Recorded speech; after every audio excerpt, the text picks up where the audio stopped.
maybe I don't know everyone here as well, but I think people who really know me know that I don't like public speaking, especially in front of an audience.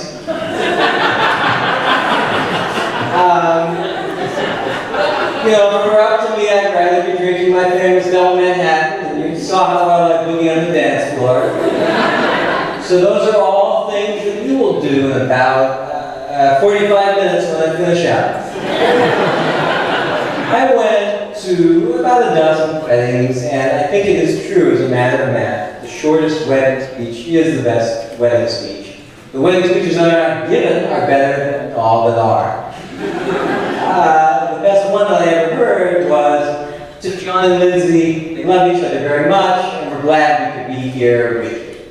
Now that said, it's in human nature to do stupid things because we can. There are people here who are Kansas City Royals fans. There are people here who did the Ice Bucket Challenge. Bill Shore last night told me he's going to climb Mount Kilimanjaro. And I mean, I've read that Hemingway story, it doesn't end well. So even though it's impossible to give a long wedding speech and have it work out, here I am. So, to give you all the things I learned in law school, this is called road mapping. This speech has 3 parts. They are concentric circles. We're going to start with the outermost circle first. So this is the first part, but I guess before that I skipped. I've never rehearsed this. I've never written it down. I skipped the theme, which is that you're going to give a long speech. People at the weddings, they talk about the bride and they talk about the groom. But to paraphrase the greatest statesman of the 20th century, who are you? What are you doing? So we'll start from the outside. So the first group of people are actually the people who aren't here. And they in turn come in 3 categories. So there's the people who did not get invited. You know, there are people, they're like bad surgeons, they're tired with after the divorce, they just don't make the cut. There are people who were invited and who didn't come, and David has forgiven me for not going to his, so I forgive them. I think the worst of all, though, are the people who said yes and found out about the Apple Festival this weekend. I would have gone. And then, sadly, there are the people who we wish could be here. And there are many I know on our side, Gloria, Marty, and Bud, but obviously the freshest are Grandma Gay and Herbie. And Grandma Gay, she would have said it was wonderful. She would have found something here that would have been the best. You know, so we know what it would have been like for her, and it just would have been great for her to have the Royals winning, the wedding, the bat mitzvah. I'm sure there would have been a Thanksgiving of friends. It would have been great. It's been tonight here. And then, obviously, Herbie. And there are 2 things I want to say about Herbie. The first is, unlike with Grandma, there's something about him being here.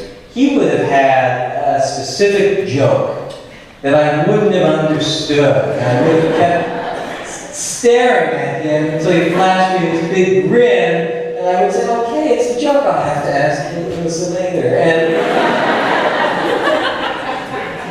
I want to know what that joke is, and not being able to find out among the many dimensions of that loss is the one I feel today. And then also, there was a wonderful memorial service last year, and a lot of people gave a lot of great speeches, but no one said the thing about Herbie that the brief time that I knew him, which was that he had a real sweet tooth.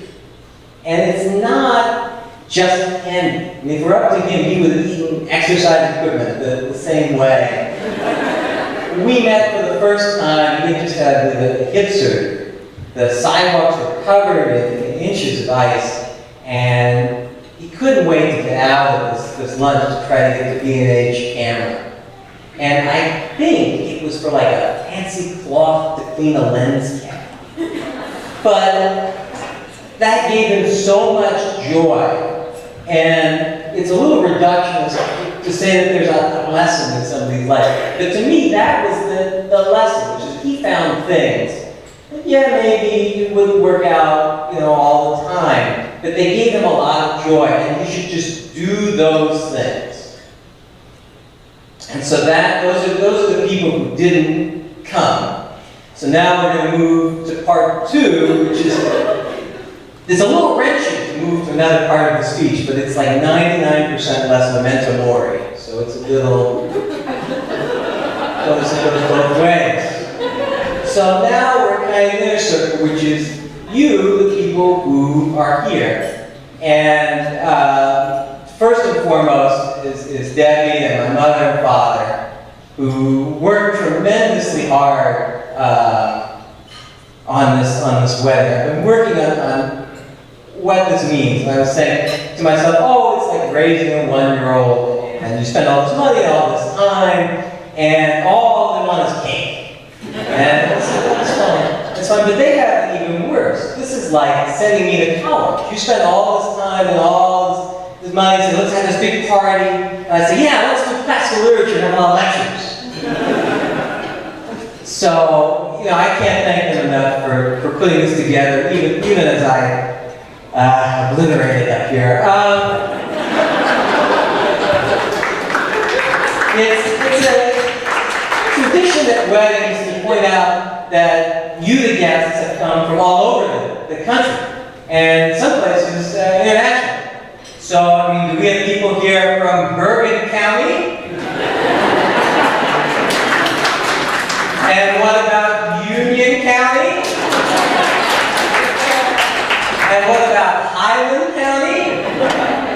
That kind of sucks. All right.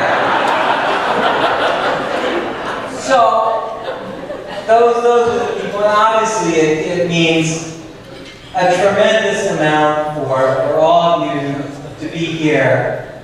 I can't tell you how much it means. And so now we go to the third part.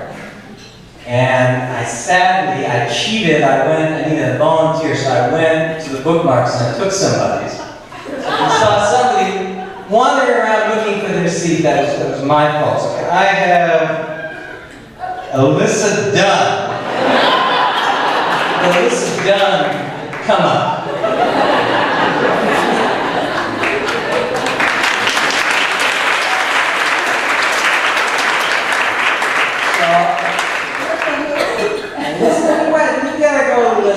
It's expensive and lawyers.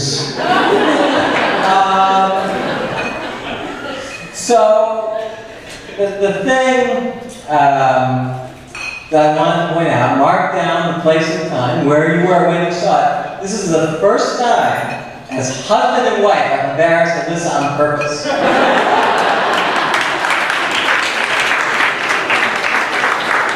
I succeeded. So, Alyssa, who's never been married before, so she says, sometimes gets a little nervous. Do I really deserve to have this great wedding? Are you going to stick around? And I say, yeah, you're beautiful and you're smart and you're giving. And, she said, but what if in the future I stop being beautiful and smart and giving? And that there is how you know that she is beautiful and smart and giving. Because she's so beautiful that when she says it, men for 5 square blocks start sniffling and they don't know why. And she's so smart because she knows that no matter how hard we try, things are always going to change. And she's so giving that she imagines there'll be a time where she's not beautiful, and she's not smart, and she's not giving, and I'm still the shark in the gauntlet. In 20 years, I'm going to be a ball of earwax with invisible ribs. Asking strangers what is the 3rd best episode of The Critic. It's every other Doris has her day.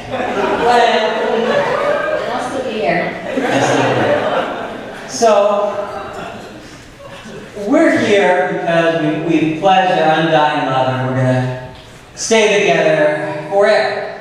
And that's our plan, and that's why we wanted you to be here. But sometimes, you know, we can't guarantee that. Well, why did you come here then? Guarantee. Well, that's what we want. That's what we want. But there's always things that happen in the future. So, the issue becomes one of causation. Now, the last time some of you saw me give a too long speech was 17 and a half years ago at my Barnes. And I was tasked with the question, why do bad things happen to good people? And I was told that I could not say, well, they just happened because that was unsatisfying. Having had time to think it over, that's kind of where I am. At that speech, I used the book of Job as my example. But that's not interesting, because if you read the book of Job, Satan makes a bet with God, and that's why all that stuff happens. So if you don't want bad things to happen to you, don't let Satan make a bet with God. Alright. So, you know, we did things by cases. And so we need an example for causation. I don't know if any of you brought, what is this? Volume 162 of the Northeastern Reporter. You can feel free to follow along, or, you know, some of you know this by heart. Plaintiff was standing on the platform. The defendant's ran after buying a ticket to go to Rockaway Beach. A train stopped at the station bound for another place.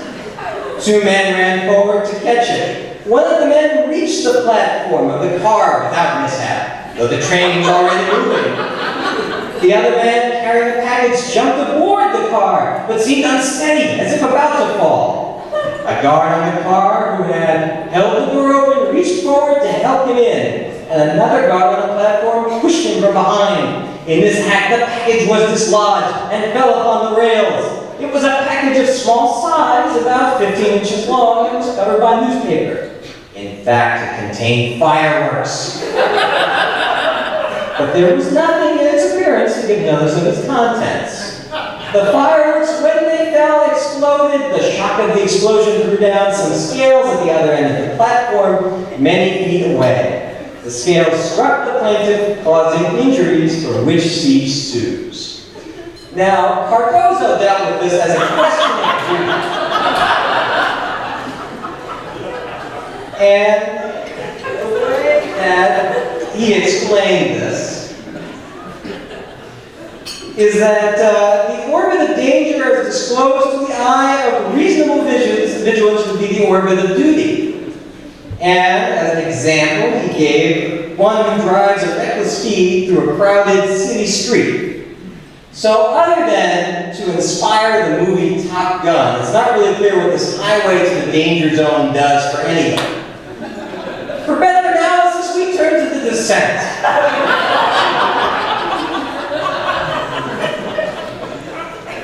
Judge Andrews said, any philosophical doctrine of causation does not help us.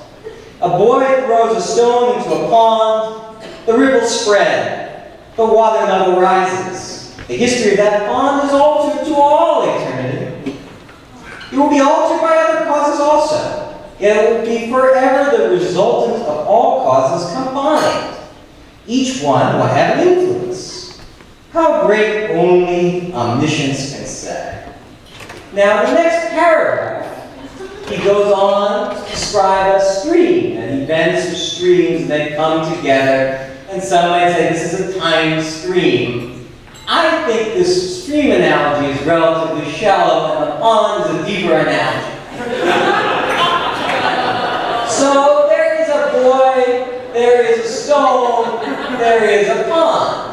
What are these? The boy is God, and the stone is events, and the pond is us. When the stone is thrown into the pond, circular ripples appear.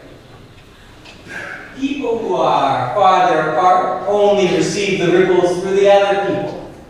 So what we have brought you here to do, why we drew you all together, was to draw the circle closer because, as I should have said at the beginning, we all love you. We're glad you could be here with us. So now we're going to join in a physical circle, and I leave you as Colonel Kurtz left you, the aura.